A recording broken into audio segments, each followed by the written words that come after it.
저는 2023년에 굉장히 좀 약간 충격적인 기사를 본 적이 있었는데요. 얼마 전 25년 5월에 그 관련된 기사가 다시 뜬 것을 인터넷에서 확인했습니다. 자신에게 내려진 판결에 부당하다고 여긴 이 사람이 항소심을 걸었는데 그건 역시 항소심에서도 패배했다는 내용이었습니다. 이분은 전북의 한 신용협동조합에서 일하는 직원이었는데요. 자그마치 2002년부터 23년까지 22년 동안 87회에 걸쳐서 반복적으로 횡령을 한 것입니다. 그래서 그가 그 협동조합에서 빼돌린 돈이 약 15억 원 정도에 해당됐습니다.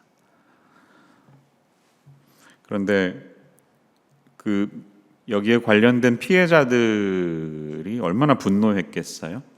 근데 놀랍게도 발각이 돼서 이게 드러난 게 아니라 자기 스스로 자수를 했어요. 이러다가 나는 정말 인생 끝날 수 있겠다 해서 자수를 했는데 찾아보니까 1심에서 실형이 선고됐고 항소심에서도 징역 4년 6개월 그거밖에 안 되는 게 좀 놀라운데요. 4년 6개월 실형이 유지가 됐는데 또 이렇게 민사소송을 제기한 거예요. 어떻게 그랬나 참 신기하기도 한데요. 여기에 투자하시면 고수익이 있습니다라는 미끼를 던져서 예금을 유도한 후에 초기에 높은 이자를 지급하다가 이제 오래 시간이 지나면 이제 좀 잊고 살잖아요. 투자한 사람들이. 근데 자기가 계좌를 해지해서 거기에 있는 자금을 가로채는 식으로 자그마치 15억이나 되는 돈을 모았다는 거예요. 근데 이 사람은 나는 사실 인테리어에 다 썼고 자동차 사는데 다 끝났다. 그래서 더 이상 갚을 능력이 없다. 이렇게 발뺌하면서 굉장히 기사는 이런 사람이 다 있나 하는 뉘앙스로 끝내는 것을 보았습니다. 누가 보아도 참 신용협동조합의 직원인데 이미지를 실추했다 이렇게 볼 수밖에 없겠죠. 오늘 이 누가복음 16장에는 비슷한 스토리가 예수님의 비유를 통해 나옵니다. 1절에서부터 7절까지 내용은 제가 읽지 않았지만 여러분들 한 번씩은 다 아마 설교를 통해 들어보셨고 아시는 내용인 것 같아요. 예수님이 없는 사람의 이야기를 하시는 거예요. 근데 이야기를 듣는 사람들에게는 굉장히 이것이 쇼킹하게 다가왔을 것입니다. 아마 오너가 있고 오너를 대행하는 전문 경영인 같은 사람이 주인의 재산을 다 관리하는데 오너는 거의 신경을 안 쓰고 1년에 한두 번 정도 아마 회계 보고를 받았겠죠. 근데 어느 날 이 오너에게 정보가 들어간 겁니다. 당신의 전문 경영인이 대리 사장이 돈을 빼돌리고 있습니다. 확인해 보십시오. 하니까 사실이었어요. 근데 이 주인이 참 마음이 좋았는지 당장 해고시키고 구속시킨 게 아니라 불러다가 어떻게 된 거야? 아무래도 너는 내가 파이어 해야 될 것 같으니까 갈 길을 찾아가라. 이렇게 좀 엄벌을 놨어요. 좀 자비가 있는 분 같아요. 자, 그럼 이제 어떻게 해야 될까요? 근데 이 사람은 이제 그 이후에 우리가 성경에서 참 이해하기 어려운 행동을 합니다. 자기가 살아남기 위한 방법이 무엇일까 해서 주인의 재산, 특별히 이제 그 당시에는 소작농들이 많았겠죠. 농사 짓는 사람들이 주인에 대해서 갖고 있는 빚을 얼마예요? 물어보고 막 반씩 커트 시켜주는 거예요. 두 케이스가 나오는데요. 첫 번째를 보면 6절에 보니까 당신은 얼마나 빚졌습니까? 하니까 저는 기름이 100마리입니다. 빨리 50으로 줄이세요. 자기 오너가 가져갈 200%의 자산이 100%로 죽은 것이죠. 반이나 깎아줬습니다. 두 번째 사람은 밀백석입니다. 이렇게 얘기했는데요. 80이라고 쓰세요. 20%를 깎아준 것입니다. 조금 더 현실적으로 피부에 와닿기 위해서는 이게 어느 정도의 재산인지 좀 봐야 되는데요. 여기서 말하는 기름은 올리브 기름입니다. 올리브 기름 100마리인데요. 성경책 영어 성경에 보니까 about 875 gallons or 3,200 liters 이렇게 돼 있습니다. 그러니까 3,200리터면 얼마예요? 3톤이에요, 3톤. 엄청난 기름이죠. 올리브 기름이 3톤이면 뭐 가격 한번 상상해 보세요. 그 당시에 그 주석을 좀 찾아봤더니 올리브나무 150그루에서 뽑아내는 분량인데 화폐 가치로 치면 약 1,000데나리온에 해당한다고 합니다. 그 당시 노동자가 하루에 벌어서 한 데나리온을 버는데요. 1년에 며칠이나 일하는지 모르지만 약 250일을 일한다고 가정하면 4년의 연봉에 해당하는 돈인 거죠. 그것을 50으로 줄여줬으니 2년 연봉치를 한꺼번에 탕감받은 겁니다. 그러니까 원래 갚아야 되는 것에 2년 연봉치 막 10몇만 불, 20만 불씩 탕감받았으면 너무나 행복하겠죠. 자, 이 두 번째 케이스는 밀백석이라고 했는데요. 이것도 찾아보니까 이 백말은 약 40톤에 해당하는 어마어마한 분량의 밀입니다. 4만 리터. 굉장히 많은 내용. 거기에다가 20%나 깎아줬으니 굉장히 많은 거죠. 8톤에 가까운 밀을. 그것도 계산해 보면 대단할 겁니다. 자, 이제 우리는 다 이 내용을 보았습니다. 주인 입장에서는 말도 안 되는 행동을 한 것이고 자기의 미래를 위해서 한 것이잖아요. 이렇게 돼서 내가 해고당하더라도 혹시 그 사람들에게 내가 은혜를 베풀었으니까 호혜의 원칙, 나에게도 은혜를 베풀겠지. 머리를 쓴 거죠. 근데 우리가 다 궁금해하는 것은 주인이 이 사람을 칭찬했다는 거예요. 8절 다시 보세요. 주인이 옳지 않은 청지기가 이를 지혜 있게 하였으므로 칭찬하였으니. 그리고 예수님은 말씀하십니다. 내가 너희에게 말하는데 불의의 재물로 친구를 사겨라. 이렇게 말씀하고 있습니다. 자, 그럼 예수님이 지금 이 사람의 행동을 어떻게 지지해 주신 건가요? 당연히 그건 아니겠죠. 그래서 주석가들은 다 이렇게 말합니다. 그 사람의 인격을 칭찬하신 게 아니라 그의 처신을 칭찬했다. 이렇게 말합니다. 사람 자체는 당연히 잘못을 한 것이죠. 그래서 그의 행동, 자기의 미래를 위해서 수를 쓴 것을 칭찬한 게 아니라 그 미래를 대비하면서 해고되고 난 이후에 갈 길을 잘 준비했던 이 사람의 처신을 칭찬한 것이다.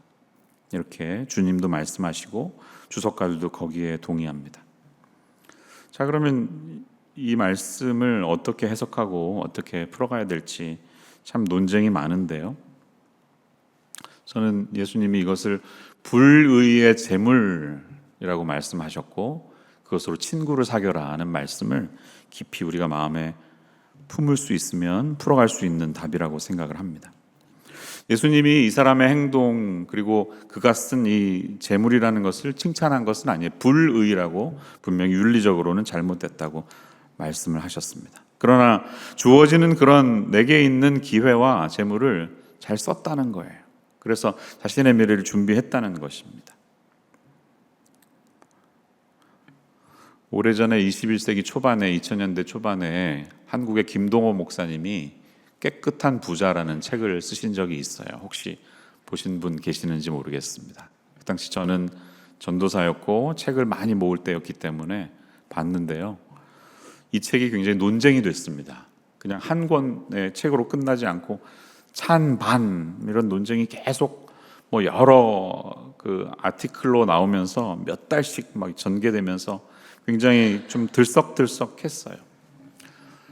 김동호 목사님은 깨끗한 부자는 있을 수 있다. 사실 마음이 깨끗해야 진정한 부자로 하나님이 축복하신다. 이렇게 말씀한 거예요. 그래서 청부론이라는 그런 용어도 생겨나게 됐습니다. 흔히 하나님의 사람들은 또 특별히 뭐 목회자들이나 그 수도사의 길을 가는 사람들은 청빈해야 된다는 말을 많이 듣는데요. 어떤 그 시대의 코드와 맞아떨어져서 이 책을 굉장히 좋아하는 사람들도 있었겠죠. 그리고 전통적으로 청빈 사상을 가진 분들은 굉장히 반론을 가졌습니다. 김동호 목사님은 그런 거예요. 돈 자체는 악은 아니다. 이건 도구일 뿐이다. 이렇게 정직하게 벌고 하나님의 뜻대로 쓰면 그건 선이 될 수 있다. 또 그런 얘기도 하십니다. 11조나 구제에 대한 의무를 다 하면 나머지는 크리스찬의 자유함 안에서 자유롭게 쓸 수 있다. 그렇게 해서 그렇게 살아가는 깨끗한 의인들이 형통하고, 하나님은 우리가 형통하는 걸 보기 원하신다. 그리고 그렇지 않은 더러운 부자들은 망하는 걸 보기 원하시니까 크리스찬들이 좀 선봉해서 이 깨끗한 재정 관리를 해서 본이 되어라. 세상이 얼마나 엉망이냐. 이렇게 도전했습니다.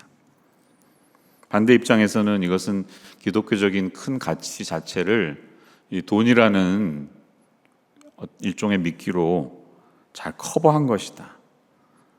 그래서 돈 자체보다는 돈 사랑에 대한 돈 사랑의 위험함을 충분히 경고하지 못했다.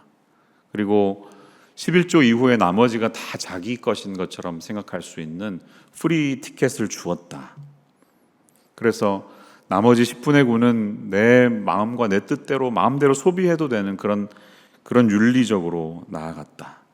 또 이 사회가 가지고 있는 구조적인 가난의 문제와 불의의 문제를 너무 단순화시켜서 그냥 형통하는, 돈 잘 벌고 잘 살아가는 그런 신학의 문제로 번영 신학으로 섞이게 되었다. 이렇게 비판했습니다. 그런 과정을 흥미롭게 보았는데요. 여러분들에게 한번 여쭤볼게요. 여러분들의 생각은 어떠십니까? 크리스찬이 부자가 될 수 있나요? 마음으로만 대답하세요. 손은 안 드셔도 됩니다. 예, 될 수 있겠죠. 크리스찬이 돈이 필요한가요? 네. 저만 손 들고 있네요. 마음으로 한번 손 들어보세요. 자, 그러면 크리스찬이 돈을 좋아해도 되나요? 요거는 또 답변이 다르죠. 네. 그럼 한번 이렇게 여쭤볼게요. 크리스찬이 칼을 사용할 수 있습니까? 제가 무슨 의도하는지 다 생각이 되실 거예요. 그러면 크리스찬이 메스를 써도 됩니까? 요건 다르죠. 메스는 좋은 의미잖아요. 의사가 잡고 있을 때 그 칼이 메스잖아요. 치료를 위해 쓰는 거니까 이미지 자체가 좋지만, 그냥 칼 그러면 잘못된 곳에 사용될 수 있는 그런 이미지 때문에 지금 박 목사님이 나에게 무슨 답변을 기대하나 이렇게 듣고 계실 거예요. 성경은 돈에 대해서 뭐라고 말할까요? 자세하게 훑어보면 이것이 악이다, 선이다라고 뚜렷하게 말씀하지는 않습니다. 그래서 청부론과 청빈론이 함께 존재할 수 있습니다. 또 우리는 아브라함 같은 사람을 봐라. 결국은 사업가였는데 하나님이 축복하시지 않았냐. 너그러운 마음으로 그냥 우물 막아놔도 막 봐주면서 딴 데 파고 이러면 아버지의 마음을 닮아서 이삭같이 축복받지 않느냐. 흔히 말씀합니다. 이 형통에 관한 설교는 너무 많이 들으셨기 때문에 우리가 그냥 잘 알고 계실 거예요. 네, 당연히 우리의 재물은, 우리의 돈은 하나님의 나라와 의를 위해 사용될 수 있습니다. 그런데 돈에 관한 경고의 말씀도 굉장히 많이 등장한다는 사실을 놓치지 마십시오. 특별히 예수님이 산상수훈 설교를 하시면서, 산상수훈은 하나님 나라의 헌법과도 마찬가지인데 거기에서 너희가 하나님과 재물을 겸해 섬길 수 없다. 너희의 보물을 하늘에 쌓아라. 그렇게 분명하게 선을 그으셨습니다. 오늘 말씀도 또 반복되고 있잖아요. 마지막에 두 주인을 섬길 수 없다. 이렇게 말씀하시잖아요. 그래서 신약을 좀 자세히 들여다보면 돈에 대한 평가는 중립적이라고 할 수 있지만 돈을 사용하는 삶에 대해서는 굉장히 많은 경고의 말씀들이 있는 것을 우리는 발견합니다. 돈을 사랑하는 것이 일만하게 뿌리다. 디모데전서 6장에 나오죠. 누가복음은 특별히 이 돈 사용, 돈을 믿고 살아가다가 인생의 허무한 결말을 맺을 수 있는 많은 사람들의 예시를 하고 있습니다. 16장 후반에 나오는 부자와 나사로의 비유도 마찬가지 연결이 되고 있겠죠. 예수님의 말씀을 듣고 코웃음을 치던 바리새인들을 향해서 예수님이 부자와 나사로의 비유를 이어서 하십니다. 조금 몇 장 앞에 누가복음 12장에 가면 어리석은 부자, 자기만을 위해서 쌓은 재물, 이게 넘치니까 창고를 새로 지어야 되겠다. 그렇게 안 해도 되는데 돈을 더 써서 더 허물고 다시 짓는 그런 사람들의 최후의 결과에 대한 내용들이 있습니다. 탐욕, 돈에 대한 탐욕이 결국은 예수님을 배반하는 것으로 운명이 마감됐던 가룟 유다의 예를 우리가 생각할 수 있고요. 반쪽짜리 헌신하다가 먼저 가버린 아나니아와 삽비라의 스토리를 사도행전 5장에서 볼 수가 있죠. 재물에 대한 집착 때문에 그걸 버리고 나를 따라라, 예수님이 말씀하셨을 때 결국은 따르지 못했던 부자 청년의 내용도 우리가 볼 수가 있습니다. 우리 모두 다 돈이 필요하다고 생각합니다. 네, 그건 예스죠. 그렇지만 돈을 좋아합니까? 물으면 손을 들기가 조심스럽습니다. 저도 돈이 필요하고요. 많은 경우에 돈을 좋아하는 것 같습니다. 왜냐하면 돈이 있으면 굉장히 편안하거든요. 힘든 방법으로 삶을 영위하지 않아도 쉽게 일이 되거든요. 특별히 목사의 아들로 태어나서 평생 동안 좀 사례가 이렇게 충분하지 않은 그런 삶을 늘 지켜보던 저는, 그래서 저의 사춘기와 청년 시절에는 딴 거는 다 해도 목사는 안 해 이러다가 결국은 하나님이 그 말을 바꾸셔서 목사로 하셨는데요. 한편으로는 제 아들이 나중에 나 신학교 갈래요 이러면 좀 말리고 싶은 마음도 솔직히 있습니다. 야, 너는 좀 벌어서 우리 서포트했으면 좋겠다 하는 그런 솔직한 마음도 있어요. 그게 우리 목사 집안의 마음이에요. 이 청빈이라는 가치가 배어 있어야 하는 그 삶의 길을 알기 때문이죠. 여러분들도 비슷하실 거예요. 힘든 재정적인, 경제적인 어려움의 삶을 겪으셨던 분들은 다 아마 저와 비슷한 마음이실 것입니다. 네, 돈은 참 우리를 편안하게 합니다. 그리고 인간관계도 풍성하게 합니다. 탈무드에서 사람에게 상처를 주는 게 세 가지가 있다고 하는데요. 첫째는 정신적인 고뇌가 있고요. 내면적인 거죠. 잠 못 이루는 방황, 그런 밤이 있을 때 우리 마음이 아프죠. 근데 그거보다 더 큰 상처를 주는 두 번째는 인간관계의 어려움이라고 하죠. 그냥 스트레스가 아니라 사람과 사람 사이에 갈등이 일어났을 때 그 이슈는 더없이 우리를 짓누르고 잠 못 이루는 밤을 줍니다. 그런데 탈무드는 이것보다 더 크게 사람에게 상처를 주는 세 번째는 빈 지갑이라고 합니다. 이 모든 상황에 내 지갑까지도 비어 있으면 더 큰 상처로 다가온다고 하죠. 우리 몸은 마음에 의존하는데 마음은 지갑에 의존하기 때문입니다. 그만큼 돈의 힘이 막강하고, 그래서 사람들은 돈의 인생에 목을 겁니다. 지갑이 비어 있으면 주눅이 들고 자신감이 사라지고, 같이 밥 먹으러 갔을 때 계산대로 갈 때 나는 신발끈을 묶고 있는 자신의 모습을 비참하게 생각하기도 합니다. 그리고 이 사회는 너무나 빈 지갑을 가진 사람들이 이 제한된 재화 속에서 특정 사람들만 지갑이 풍족하고 그렇지 않은 사람이 너무 많다는데 우리의 고뇌가 있습니다. 자, 그러면 예수님은 이 불의의 재물로 친구를 사귀라는 말씀에서 무슨 말씀을 하는 걸까요? 저는 이 말씀을 묵상하다가 그런 결론에 이르렀어요. 돈 자체는 중립적이지만 이 돈벌이를 해야 되는 우리의 삶은 마치 시궁창에서 헤엄을 치는 것과 같습니다. 목사님, 돈은 중립적이에요. 얼마든지 크리스찬이 그 안에서 깨끗한 부자 될 수 있고요. 믿음 지키고 가치관 지키면서 잘 살 수 있습니다. 라고 말씀드리면, 네, 시궁창에서 나름의 호흡을 하면서 수영하실 수 있죠. 그러나 그것은 굉장히 힘든 일입니다. 라고 말씀드리고 싶어요. 왜냐하면 재물은 그 자체로 불의하지 않지만 그것이 불의한 재물이라고 주님이 말씀하신 이유는 인간의 탐욕의 대상이 너무나 쉽게 된다는 것입니다. 우리의 욕망의 본질적인 이 목적, 오브젝트는 돈입니다. 재물입니다. 이게 있으면 내가 삶을 편안하게 살 수 있고, 어디 가서 좀 힘 좀 있다는 얘기 들을 수 있고, 사람들이 나한테 와서 머리를 조아릴 수 있으니까 그것에 대한 욕망이 우리를 스탑을 못 시킵니다. 그것을 가지고 우리의 힘을 발휘할 수 있는 가장 좋은 도구가 돈이기 때문에, 그래서 시궁창에서 헤엄치는 것과 같은 게 우리의 경제 생활이라고 생각합니다. 예수님 때는 달랐을까요? 마찬가지였을 것 같아요.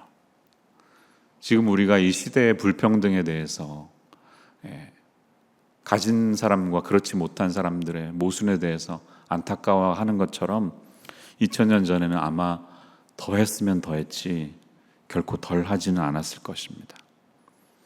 그래서 이 비유를 하시는 예수님의 말씀에 특별히 제자들은 귀를 쫑긋거리면서 굉장히 강한 메시지로, 아주 잊지 못할 그런 메시지로 자기에게 꽂혔을 것입니다. 예수님은 그 현실에 대해서 공감하십니다. 성도님들이 삶의 현장에서 가족을 먹여 살리고 내 삶을 영위하기 위해서 내가 해야 되는 그 많은 나의 일상의 삶, 결론은 그렇잖아요. 돈 벌기 진짜 힘들다. 다 그 말씀 하시잖아요. 이렇게까지 해야 되나? 근데 그 상황을 아신다. 예수님이 공감하신다는 거예요.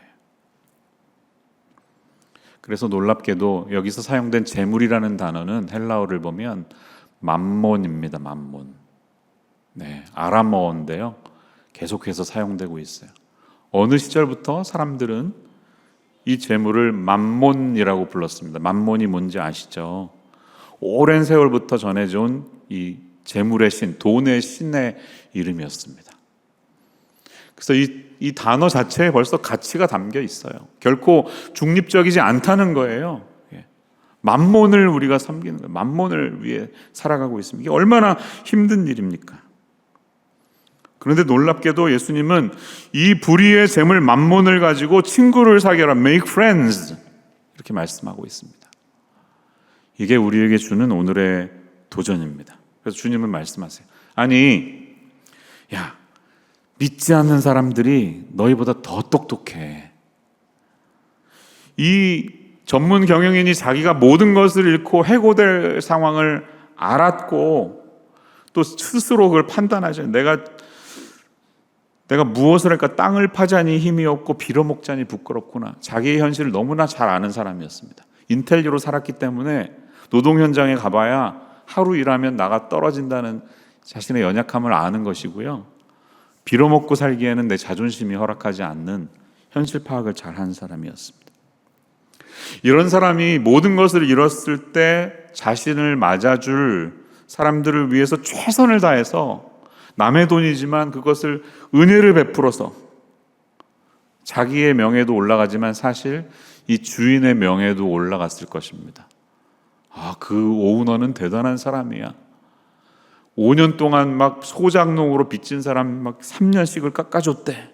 이런 소문이 났을 때 그의 명예도 높여주면서 자기의 살 길을 마련했는데, 하나님 나라의 제자들이라고 하는 너희들은 자신이 모든 것을 잃을 때를 대비해서 그 모든 것을 잃을 때가 왔을 때 너를 받아줄 사람에게 최선을 다하고 있느냐, 이렇게 물으십니다.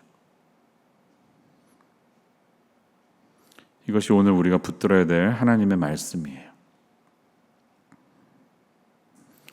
세상은 마케팅, 미래 전략 등등등 예수님이 이런 말씀 하시지 않아도 알아서 갈 길을 다 준비하고 그렇게 살아가고 있습니다.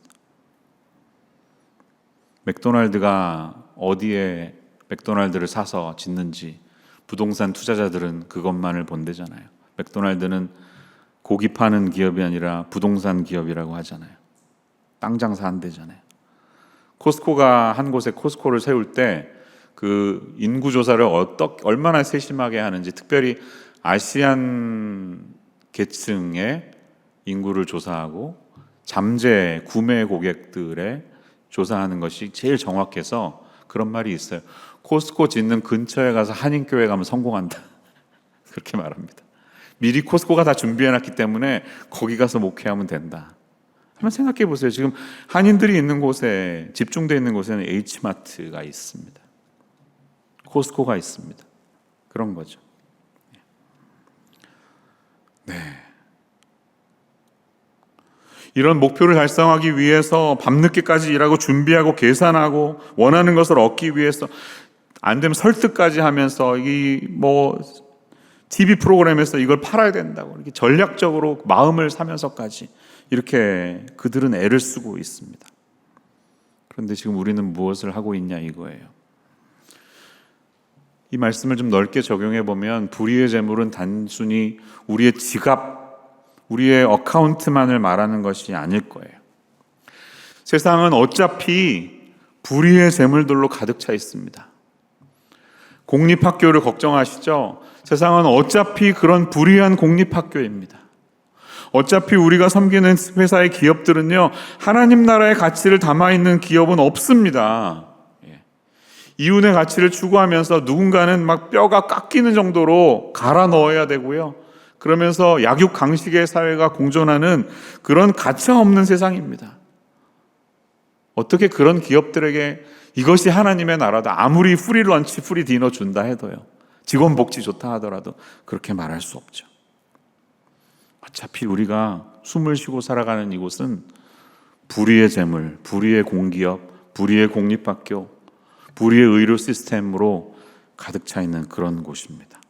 그런데 주님은 그 가운데서 부지런히 전략적으로 집중된 제자의 삶으로 행동에 나서라. 이 삶 속에서 친구를 만들어라. Make friends 라고 말씀합니다.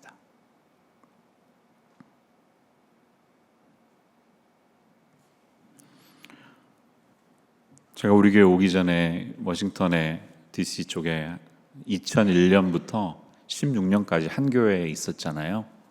또 전도사로 신학교 졸업하고 가서 전도사, 강도사, 거긴 PCA 교단이었는데, 그리고 목사 되기까지 15년 가까운 시간을 있었으니까 꽤 오래 있었던 거죠. 부목사 치고는 정말 오래 있었던 것 같아요. 그러면서 가진 장점은 굉장히 많은 분들을 볼 수 있었다는 거예요. 이렇게 손꼽아 보니까 저 오기 전에 계시다가 다른 교회 담임으로 가셨거나 리타이어 하셨거나, 제가 있던 이후에 왔다가 저보다 먼저 떠나시고, 제가 떠날 때 남아 계신 분들 다 더해 보니까 한 35명 정도는 되더라고요. 한 분 한 분의 이름은 다 생각이 나는데, 어떤 분은 어떤 이미지가 없는 분이 있어요. 아, 이분은 뭐 하셨더라, 이분은 이렇게 떠오르는 이미지가 없는 분들이 있어요. 근데 어떤 분들은 딱 남겨져 있는 이미지가 있습니다. 그 중에 한 분은 제가 그분 얼굴을 떠올리면 이 말이 생각나요. 아, 내가 살게. 내가 살게. 아마 사모님이 굉장히 싫어하셨을 것 같아요. 같이 밥 먹으러 가면 카드를 드는 분은 거의 이 목사님이셨어요.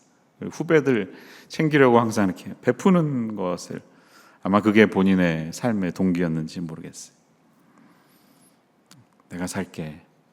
그 목사님이 생각이 납니다. 지난 6월에 우리 교회 김항식 장로님이 돌아가셨잖아요. 그날 장례에 참석하신 분들은 아시겠지만 한 4분 정도가 추모사를 했는데요. 대부분의 분들이 그 얘기를 하셨어요.